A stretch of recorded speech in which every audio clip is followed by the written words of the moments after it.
जयपुर शहर के बाद में राजस्थान राज्य का दूसरा बड़ा शहर जोधपुर, जिसे सूर्य नगरी और द ब्लू सिटी के नाम से जाना जाता है, किसी जमाने में मारवाड़ साम्राज्य की ऐतिहासिक राजधानी रहे इस जोधपुर शहर को राठौड़ वंश के प्रमुख राव जोधाजी के द्वारा 1459 में बसाया गया था। जोधपुर जाना जाता है अपने इस भव्य और प्रभावशाली किले के लिए, और इसी किले के अंदर सोने से बना हुआ फूल महल और इस जैसे और भी नायाब चीजें हैं, और साथ ही में यहाँ के beautiful gardens, royal palaces, mesmerising lakes, historical temples, और यहाँ का रिच मारवाड़ी कल्चर देखने के लिए देश और विदेश से लाखों टूरिस्ट जोधपुर में आते हैं। और जोधपुर में आप बाय फ्लाइट और बाय ट्रेन के जरिए आसानी से आ सकते हैं। फाइनली हम हमारे जोधपुर के होटल में पहुंच चुके, और पूरे जोधपुर में आपको कहीं पर भी 600 से लेकर 2000 तक अच्छे होटल रूम्स मिल जाएंगे। जोधपुर में आप पहले दिन की शुरुआत पहाड़ों के बीच में और इस खूबसूरत झील के किनारे पर बसे हुए इस जसवंत थड़ा से कर सकते हैं। यहाँ पर आप 30 रुपए का एंट्री फीस देकर सुबह 9 बजे से लेकर शाम के 5 बजे तक आ सकते हैं। सफेद संगमरमर से बना हुआ यह जसवंत थाड़ा एक स्मारक है, जिसे 1906 में महाराजा सरदार सिंह जी ने महाराजा जसवंत सिंह द्वितीय के सम्मान और स्मरणार्थ इसे बनवाया था। महाराजा जसवंत सिंह जी के बाद में आज के समय तक इस जगह को मारवाड़ के शाही परिवार के लिए शमशान घाट यानी कि अंतिम विधि करने के लिए प्रयोग किया जाता है। इसलिए आज भी यहाँ पर आपको महाराजा जसवंत सिंह द्वितीय से लेकर महाराजा हनुमान सिंह तक यहाँ पर आपको सभी राजाओं की समाधियां नजर आएगी। मुगल और राजस्थानी शैली में बने हुए इस जसवंत थड़ा को मारवाड़ का ताजमहल भी कहा जाता है, जिसे मंदिर का स्वरूप दिया गया है।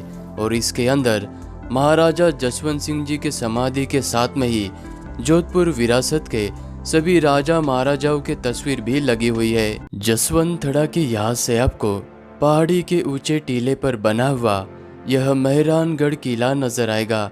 राव जोधाजी ने जोधपुर शहर को बसाने से पहले 1459 में इस मेहरानगढ़ दुर्ग का निर्माण करवाया था। इस मेहरानगढ़ किले के पहले हिस्से में आपको ये राजा महाराजाओं के हाथी के हौदे देखने को मिलते हैं, जिन्हें हाथी के पीठ पर बांधा जाता है। और यहीं पर आपको रानियों की सोने से बनाई गई पालकियां भी नजर आएगी, और यहीं पर युद्ध में लड़ी गई राजा महाराजाओं की तलवार भी देखने को मिलती है, जिसमें बादशाह अकबर की भी तलवार शामिल है। और यहाँ पर रानी का आपको ये वाला मेकअप बॉक्स भी देखने को मिलेगा, जिसे हाथी के दांत और चंदन के लकड़ी से बनाया गया है। और साथ ही में सोने से बना हुआ कलमदान, पानदान, ऐसी बहुत सारी चीजें आपको यहाँ पर देखने को मिलती है। मेहरानगढ़ किले के ऊपरी मंजिल पर आपको ये खूबसूरत सा शीश महल नजर आएगा, जो कि महाराजा अजीत सिंह जी का ये बेडरूम हुआ करता था। बाद में इस कक्ष को पूजा घर में परिवर्तित कर दिया था। और यहीं पर आपको ये प्यारा सा फूल महल भी नजर आएगा, जिसे महाराजा अभय सिंह जी ने 18वीं शताब्दी में बनवाया था। इस फूल महल को बनाने के लिए 29 किलो सोने का प्रयोग किया गया था। मेहरानगढ़ किले के इस वाले जगह को होली चौक कहा जाता है। इस जगह पर रानियां, पटरानियां और रानियों की दासियां, राजा अपने शाही परिवार के साथ में बड़े ही धूमधाम से होली का त्यौहार मनाया करते थे। इस जगह पर पुरुषों का आना बिल्कुल ही मना था। और यहीं पर आपको ये बेहद खूबसूरत सा मोती महल नजर आएगा, जो कि राजा का दीवाने खास भी हुआ करता था।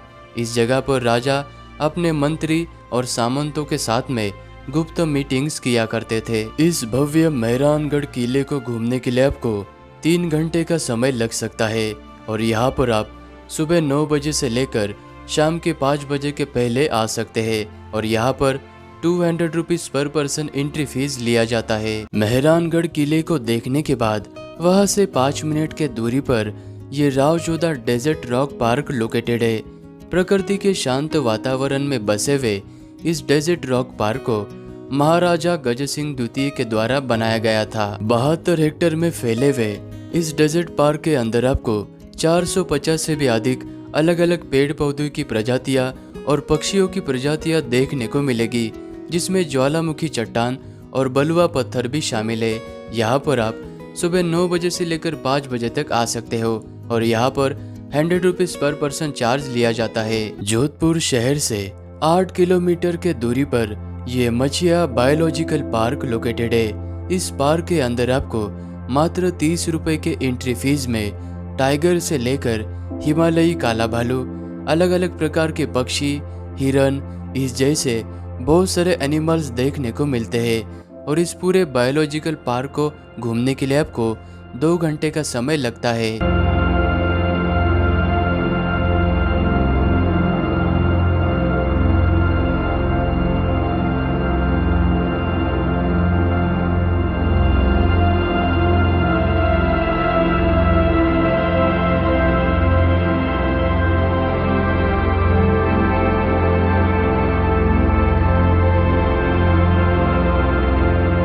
मचिया बायोलॉजिकल पार्क से मात्र 5 मिनट के दूरी पर यह जोधपुर की फेमस कायलाना झील बनी हुई है। इस कायलाना झील के जगह पर जोधपुर के 2 महाराजा भीम सिंह जी और महाराजा तख्त सिंह जी के खूबसूरत बाग और आलीशान महल हुआ करते थे।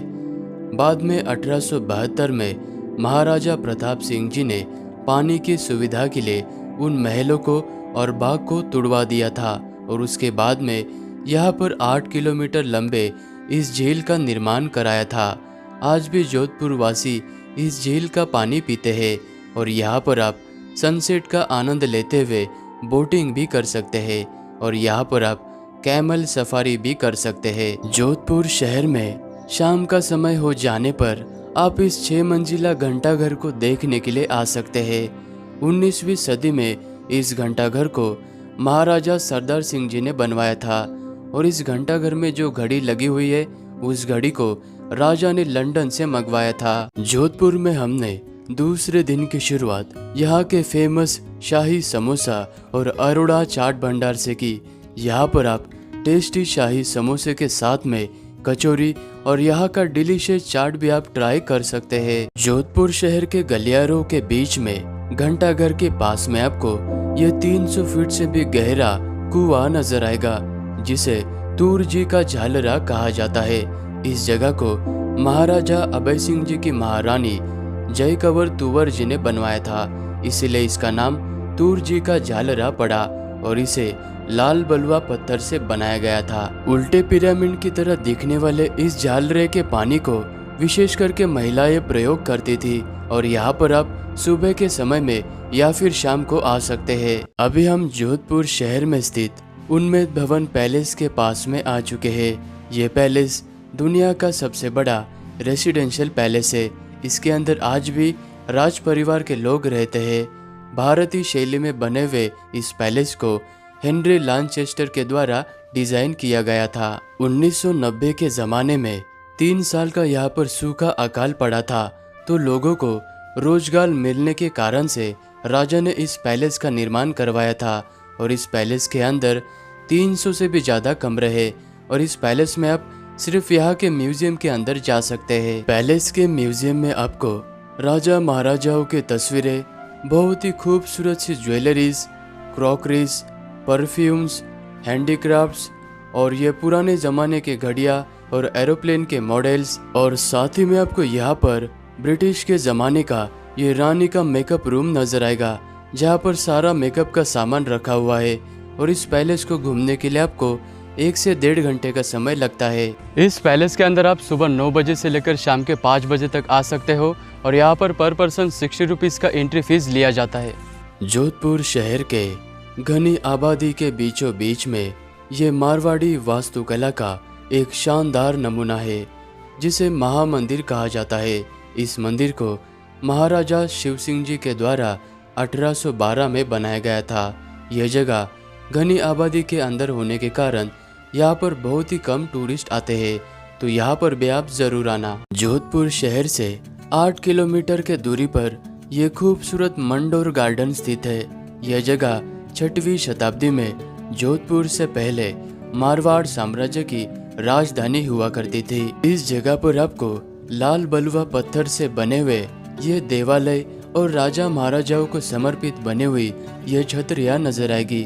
और इनमें से कुछ देवालय 4 मंजिल जितने बड़े हैं। और साथ ही में यहाँ पर आपको भैरव जी का ये मंदिर, सुंदर गार्डन, बड़े बड़े लॉन्स और यहाँ पर आप टॉय ट्रेन की राइड भी कर सकते हैं। और यहाँ पर आप इस सरकारी म्यूजियम में भी जा सकते हैं। मंडोर को देखने के बाद वहाँ से 4 किलोमीटर के दूरी पर स्थित इस पंचकुंड स्थान में आपको जरूर आना चाहिए, क्योंकि इस जगह पर आपको जोधपुर राजघराने के प्रारंभिक शासकों एवं रानियों का प्राचीन समय में इसी जगह पर दाह संस्कार किया जाता था।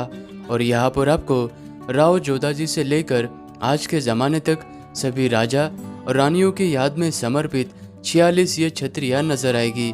तो यहाँ पर आप जरूर आना। जोधपुर के इस सरदार गवर्नमेंट म्यूजियम के अंदर आपको मात्र 20 रुपए के एंट्री फीस में सोने के पानी की परत चढ़ाई गई ये क्रॉकरीज और युद्ध भूमि में इस्तेमाल हुई ये ढाल, तलवारें, अंग्रेजों के ज़माने की बंदूकें और प्राचीन ज़माने की उत्खनन से प्राप्त हुई ये सभी देवी देवताओं की प्रतिमा, ऐसी बहुत सारी चीजें आपको यहाँ पर देखने को मिलती है। जोधपुर के यात्रा में अगर आपके पास में ज़्यादा समय है तो आप इस महादेव जी के सिद्धनाथ मंदिर में आ सकते हैं। इस जगह पर बहुत ही कम यात्री आते हैं, क्योंकि ये जगह पहाड़ों के ऊपर बसी हुई है।